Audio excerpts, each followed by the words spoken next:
What's up, everyone? So it has been a little bit since I put out a video, a couple weeks, almost a month now. I promised you guys this video would be the one where I drive the car for the first time. And now I can actually make that happen. I was waiting for parts. I was trying to sell some stuff to make some money, some old stuff out of the car like the diff. And everything is about to be ready. So I did some stuff while I was waiting, and I can go over it with you a little bit, but I basically put the dash in and wired up the switch panel and everything. But I'm gonna have to take it out again and to paint the interior of the car. So I was gonna film how to do everything fully then, because then I'm gonna do my lights and stuff. I just have like my brake lights, fuel pump, and I'm gonna have my fans wired up for now, but it's nothing too crazy. Like I said, I'm gonna show you how to do it later anyway. But for today, I have a water pump spacer because I ran into some problems with the alignment. I use an LS1 water pump, and I should have used LS3 because it has the same alignment as the truck accessory pulleys. And I fixed the leak that was in the back, so there's no more leaky oil anywhere. And then, so the spacers. Oh, and I got the CX Racing coolant piping, so I can put coolant in the car and everything. I'm not gonna run it yet, just because I got, so it's really loud and people are getting mad at me about it. But I'm gonna get the rest of the exhaust on Monday, along with the rest of the parts I need to drive it, and then it's gonna be driving by next week. So a couple days really. So the cage is almost finished too. I was tweaking a couple things with how the door bars are, so that's why it's not done yet. But here's the dash. I ended up cutting the sides off for the cage to fit in. I'm gonna have my door bar go up, and I use like the old trunk mat as like a cool like block off thing. It's not that cool. I might put like a carpet liner on here or something so it looks nicer, but it's good enough for now. And I have my switch panel in. Everything's sturdy. A lot of it's zip tied on, honestly, but it looks pretty nice. I wanted to put as much interior back in as I could, besides like carpeting. And then my friend sent me like a cool Tomei shift knob. So that's all set up. And let me go around to the other side to show you guys how I kind of supported the dash. Okay, so I basically used a metal piece and pushed it up to where it touches the dash. It literally bolted on perfectly to this little like area right here. I forget what that was originally for. And then I have like my ECU kind of like zip tied up, and then the wiring that I'm not using yet, the like bundle for the dash and like tack and water temp sensor. And yeah, it's not super organized exactly how I want it yet, but like I said, I'm just getting it to the point where I can test drive it and have fun with it a little bit before I take it all out again to to paint the interior. Okay, so nothing has really changed in the engine bay. I heat wrapped some stuff. I don't know if I did that in the last video. I honestly kind of forget. But so here's like the difference that I was talking about. So here's where the water pump spins, and then for the LS1, and then here's the offset for the truck. So it needs to have the correct offset, so I'm actually gonna have to cut this pulley down a little bit so it sits back, because this is on the water pump spacer, and then the water pump spacer is gonna come forward to line up with the alternator and everything else. Okay, so I have the pulley cut, and now it sits, it's kind of dark, but you can see it sits in line with the actual water pump pulley now. So I'm just kind of putting the bolts through, and I'm gonna start putting the spacers on with the gaskets they come with. Okay, now I'm gonna go ahead and put it on the car and then get the belt back on.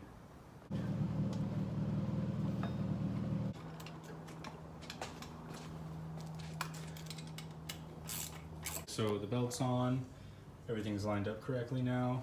I'm gonna time lapse the rest of this, but I'm just gonna throw in the radiator and the coolant piping and then kind of show you how I mounted it up.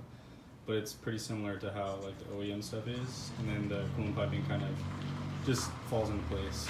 Okay, so I got everything together, and I even threw the front bumper on, so let me show you what I got so far. So here it is, fully together. Radiators in. I basically used the stock mounts. Actually, let me get the light over here. Basically used the stock mounts and just kind of like let them bend forward a little bit, because I did move the radiator forward. Just a tiny bit though. You can see in here, I basically just like slid it up a little bit farther, and I don't have it in the original mounting holes where the rubber is. So, but it's, let me show you guys. There you go. I kind of drilled little slots and put a rubber little cap over it, so it has a little bit of insulation. But as you can see, it's sturdy and not going anywhere. Everything fits up really nice, so I'm pretty excited. This is like the first time everything's like fully together in the car. engine-wise at least. So I'm not trying to make this part too long, just so you guys don't have to wait super long to see the car actually drive. But I'm gonna go over something really quick. My friend actually went to Japan and he brought back some parts for me that are pretty cool. So let me show you. So he brought back these tri-bar taillights for $120, and I'm pretty sure these are like $400. So I'm super excited about that. And then the rear trunk garnish, he got me like the TRD one. I don't know if you can, this is what it looks like here with like the emblem or anything, but it's from Japan, so it's cool. Came from Up Garage. If you guys want to go, or if you do go and you have stuff that's from America that they don't have, they'll literally trade you like their cool Toyota stuff for it. Like if you have Scion badges or like a head unit that says Scion on it, they'll buy it, because it's kind of the opposite how it is here. For example, like we love 1JZs, but to them that's their junkyard motor, while they really like LS engines, but to us that's our junkyard motor. So it's kind of like backwards pretty much. So just like a little tip if you guys end up going to Japan. Also, I started taking the livery off. I'm kind of excited to run like a clean street look and be a little more low key with cops, because I am in Southern California. So I'm gonna finish that up, and I'm gonna actually get to wiring this tack that I recently got. So I'll probably just show you guys how to do it really quick and then go to it being mounted in the car, and then we'll jump to like 3 days later once we're about to drive it. But basically you just have like your power ground, which is red and black, and then your tack signal, which is green, and then I forget what the white one does, but those are the main three. But yeah, I'm gonna go ahead and mount this in now. All right, I'm having some trouble with the tack, so I'm gonna go ahead and finish it or try to figure it out. But now we're just basically gonna fast forward a couple days until we're about to drive the car. So we'll be right back. All right, so this video is gonna be really choppy. I'm gonna have to edit it up a lot. I've had like 6 or I don't know, something like that failed attempts already trying to get it driving. I'm gonna kind of go over some of the little things that we've been figuring out. But tonight we have everything figured out, like for real. And as you've seen before, all the little issues were slowly fixed and figured out. But kind of, I'll go over really quickly exactly what the issue was, and then we're gonna drive it. Also, my 2 friends from class are here. They've been helping out a lot. What's up? So, yeah, they've been really getting this thing where it needs to be with me, since working by myself, now I'm kind of old, so they've been helping. Okay, so one of the big issues is that there's a huge vacuum leak, because I'm using the wrong manifold gasket, and you can literally fit like your credit card in there. So this is the OEM one. You can see how thick it is. This needs to go in there and create enough space basically to not have this sit and wobble. Also, the coolant temp sensor was wired wrong, so we fixed that, and then we wired in the air intake temperature sensor. This was part of the MAF before, and we basically cut 2 wires out of where the original 5-pin MAF was, since I'm running off of speed density, so I don't need it anymore, but I still need this for it to run right. So we have this just kind of hanging here for now. I'm gonna find a better way to mount it. It doesn't need to be in the intake or anything, but that was a big problem, and I think that was it really. And so last night, or as you saw before, it idles, but the main issue is that it's getting way too much air, so it's getting choked out, while before it was running super rich because all this stuff wasn't wired right, but it was getting a bunch of air, so it worked, and it would just rise RPMs really fast. So now it's trying to idle, but it has too much air, and I know as soon as we fix this gasket, it's going to run, and I should be able to drive it. All right, so we're gonna get to work really quick, and then once we're done, we're gonna basically see the results, and hopefully this time it will work.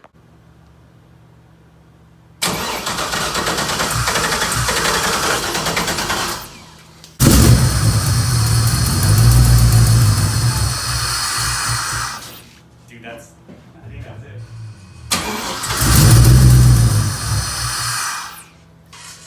What's that noise? It's better than last time, for sure. Give it a little rev, Connor. I have been. All right, so speaking of failed attempts, I guess that was another one last night. That one was honestly out of my control. There's nothing I could fix, and I found out that my fuel map was lean, and I just wasn't getting enough fuel.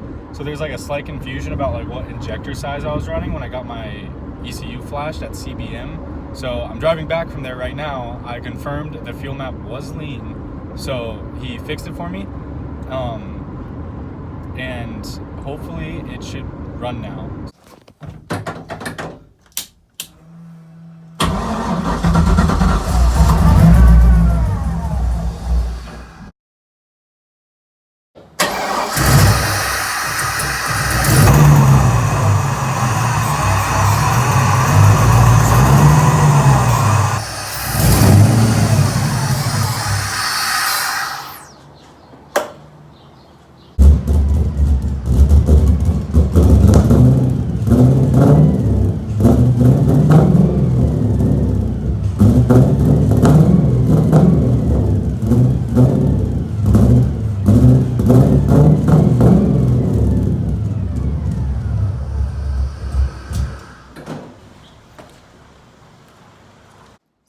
All right, so a quick update. I drove it in reverse, basically just backed it up back into the garage so I didn't have to push it. I got it to idle when I unplugged the air intake temp sensor. So I'm thinking this isn't the right resistance or something. So I got a different one. I'm gonna see if that works. If not, I think I'm just gonna drive it and kind of blip the throttle a lot so it doesn't stall. Just up and down the alley at least without it, and at least get some kind of satisfaction out of it. But it works. It goes in the gear. It goes in the reverse, I know for sure. So I'm gonna play with this, and if it doesn't work still, I'm still gonna drive it. All right, here we go.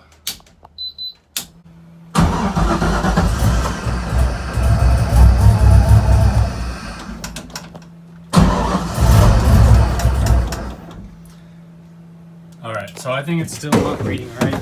So I'm probably just gonna return that. It might be something with the wiring, but I'm gonna unplug this right now and try to see if I can at least get it to drive up and down the street. So switching to the GoPro.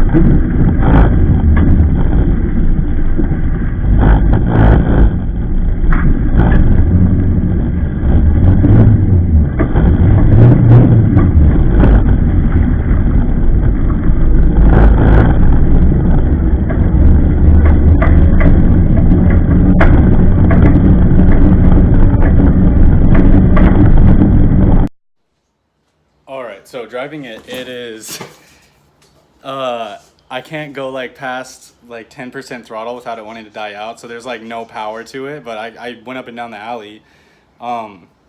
So yeah, that sensor I'm gonna definitely have to fix or figure out like the wiring behind it or something, but everything else works. So I'm gonna play with it a little more, and then hopefully I can actually like drive it fast. It's not gonna like keep me from doing stuff, and then yeah, we'll maybe do something really fun with it. And yeah, all right, well, I'm gonna keep playing with it a little bit more, and hopefully tonight when I'm gonna have some of my friends come back over to help, we can get it to where I can drive it under power and go fast. Okay, so it was driving a little bit better since we had fuel in it, like I said earlier, a little more fuel. So, but there was a little problem in the fuel bucket. This O-ring was like pinched and folded up and not sealing correctly. This little like plunger thing is, it's kind of hard to explain, but that thing's popped out before and I wouldn't get any fuel pressure. And I think since it had a slight leak there, we would get a little bit to like have the car idle, but not enough to actually drive it. So it's fixed now, and I think it's about to work, but like for real this time. So let's cut to some driving footage.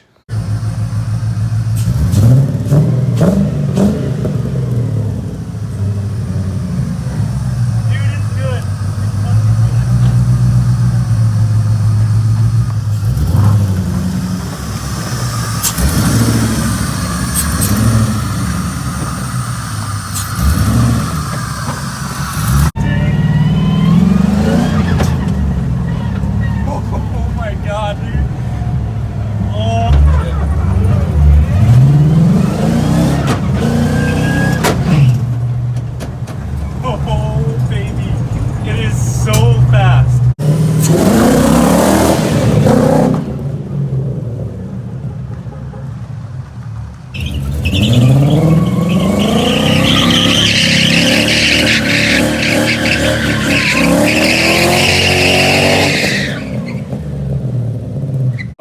So as you can tell, that fuel thing fixed the problem, and dude, it pulls so hard. Like, this car feels way better than I expected. The power is there, like the power band's everywhere, and like the FA20. The final drive gear feels great, like the welded diff feels great. Everything's holding up. I did some donuts, clutch kicked a couple times, like launched it, and the drivetrain seems sturdy. The fans are turning on, it's not getting hot. I didn't drive it for that long, so I don't know if it's really gonna overheat yet, but it is awesome. It feels so good. The spring rate feels right. Like, just everything about it, I'm just so excited about. I guess next step is my friend's gonna come and finish up the cage, paint the interior, fully wire it for real with like headlights and everything, so I can drive it on the street. I have Washington plates, so like get away with a couple more things like smog, but yeah. All right, well, hopefully you guys get as excited about this as I am. Thank you for watching. Make sure to subscribe, especially now, because there's gonna be some drifting coming up, what we've all been waiting for. So like I said, thanks for watching. Leave a like, and I'll see you guys next time.